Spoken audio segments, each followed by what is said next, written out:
हे दोस्तों, आपका स्वागत है हमारे इस चैनल पर। आज का जो टॉपिक है उसमें हम आपको बताएंगे कि जेम पोर्टल पे जब हम मैन पावर की बिड डालते हैं तो उसमें कौन सी शर्तों का इस्तेमाल हम करते हैं। मतलब कि कुछ ऐसी एडिशनल शर्तें होती हैं जिसकी पीडीएफ फाइल बना के हमको जेम पोर्टल पे बिड डालते समय उसमें अपलोड करनी पड़ती है। तो ये उन्हीं शर्तों की बात आज हम करेंगे।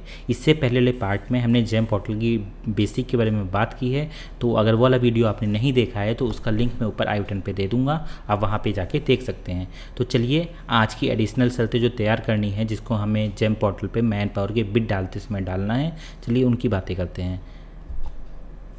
जो ये शर्तें तैयार की जाती हैं, इसमें पहली शर्त जो होती है उसको चलिए हम देखते हैं। पहली शर्त में देखिए, सेवा प्रदाता को ठेका दिए जाने के 1 माह के भीतर राज्य में अपना कार्यालय स्थापित करना होगा। अब थोड़ा इसका एक थोड़ा सा प्रोसेस पहले समझिएगा।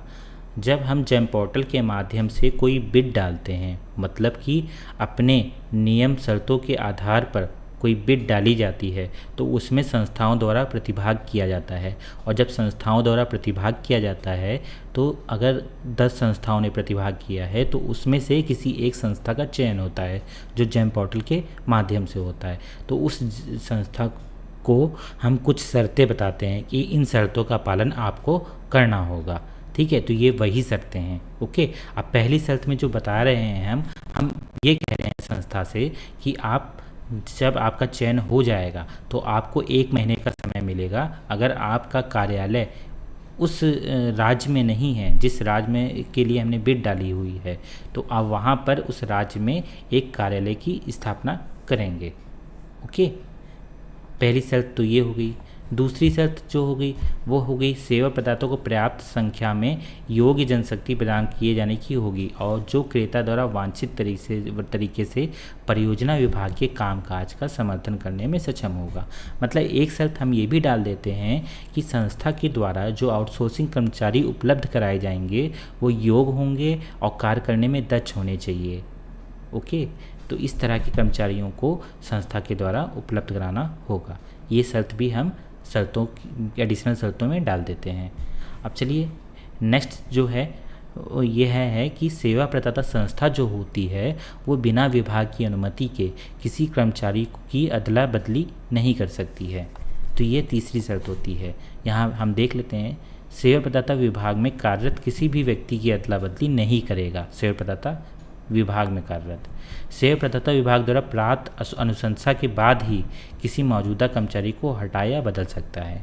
अर्थात सेवा प्रदाता जो है विभाग की अनुमति के बाद ही किसी आउटसोर्सिंग कर्मचारी को बदल सकता है या फिर हटा सकता है, अन्यथा नहीं। अब नेक्स्ट शर्त क्या है इसकी? नेक्स्ट शर्त जो है वो ये है कि सेवा प्रदाता किसी भी तैनात व्यक्ति को आपसी समझ, चिकित्सा आधार या सजा के आधार पर निदेशालय से मंजूरी के बाद स्थानांतरित कर सकता है या स्थानांतरण वांछित स्थान पर रिक्त पद की उपलब्धता के अधीन हो सकती है। अब यहाँ पे देखिएगा हमने क्या बताया है इसको।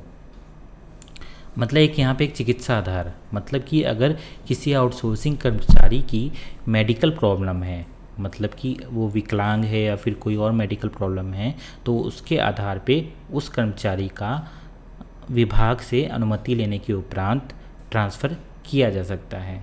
ओके, ये शर्त भी हम अपनी एडिशनल शर्तों में डाल सकते हैं। चलिए अगली स्लाइड में चलते हैं हम।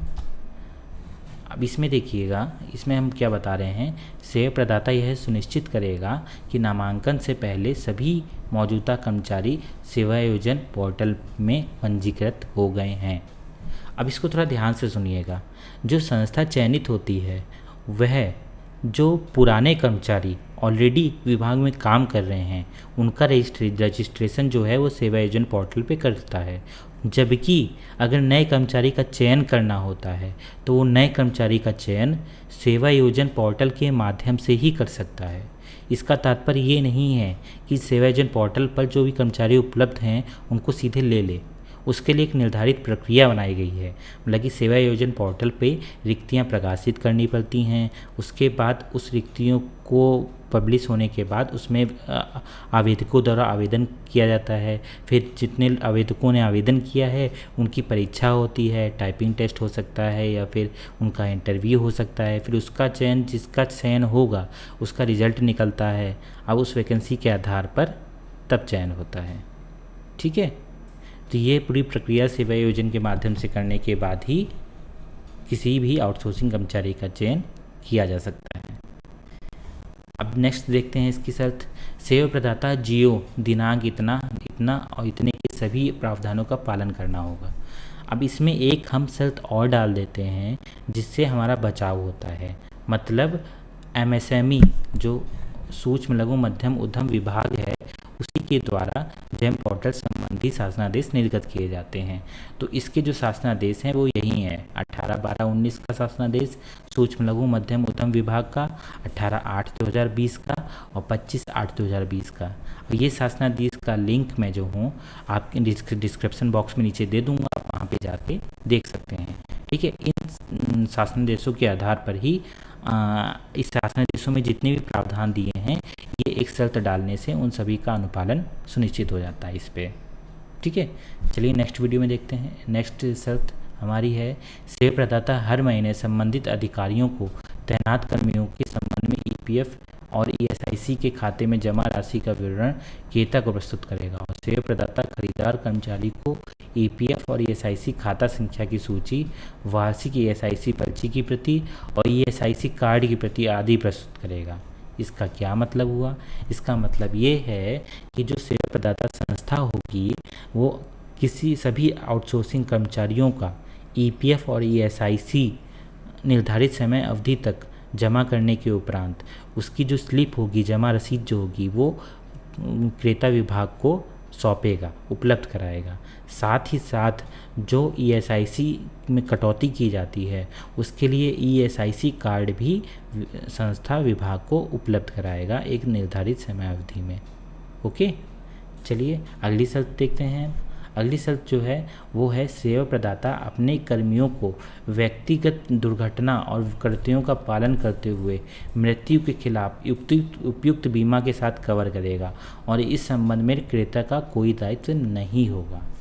मतलब एक और हम शर्त इसमें इंक्लूड कर देते हैं कि अगर किसी भी आउटसोर्सिंग कर्मचारी की अगर मृत्यु हो जाती है, ठीक है, तो जो ईएसआईसी के थ्रू उसको जो बीमा की धनराशि उसको मिलनी चाहिए वो उसको दिलाने में उसकी हेल्प करेगा। ठीक है, और उसके लिए क्रेता मतलब विभाग कोई जिम्मेदार नहीं होगा। ठीक है, आउटसोर्सिंग कर्मचारी अगर कुछ करता है तो उसके लिए विभाग जिम्मेदार नहीं होता है, वो संस्था से शिकायत करता है कि आपका कर्मचारी ये कर रहा है। ठीक है, हम सीधे कर्मचारी को कुछ नहीं कहते हैं। इसी तरह अगर उसकी मृत्यु होती है या कुछ भी होती है तो वो बीमा के लिए कवर जो है वो संस्था करती है। ओके, अगला रूल देखते हैं। अगला रूल ये है कि सेवा प्रदाता श्रम कानूनों, कामगारों मुआवजों अधिनियम, ईपीएफ कानूनों, मतलब इन सभी कानूनों से का पालन करेगा जितने भी हैं। इसमें मतलब कि श्रम विभाग का आदेश होता है उसका भी, ईपीएफ का होता है, ईएसआईसी का होता है, एमएसएमई का होता है, सेवायोजन पोर्टल का होता है, इसके अलावा श्रम विभाग का होता है, इन सभी का अनुपालन सुनिश्चित करेगा। ठीक है, ये कुछ शर्तें हैं। इन शर्तों को की एक पीडीएफ फाइल मैं आपको नीचे डिस्क्रिप्शन बॉक्स में दे दूंगा, आप वहाँ पे जाके इसको देख सकते हैं। ठीक है, और एज इट इज़ इन शर्तों को भी आप जेम पोर्टल की मैन पावर की बिड में आप डाल सकते हैं। ठीक है, तो आज के लिए बस इतना ही, आपसे मिलते हैं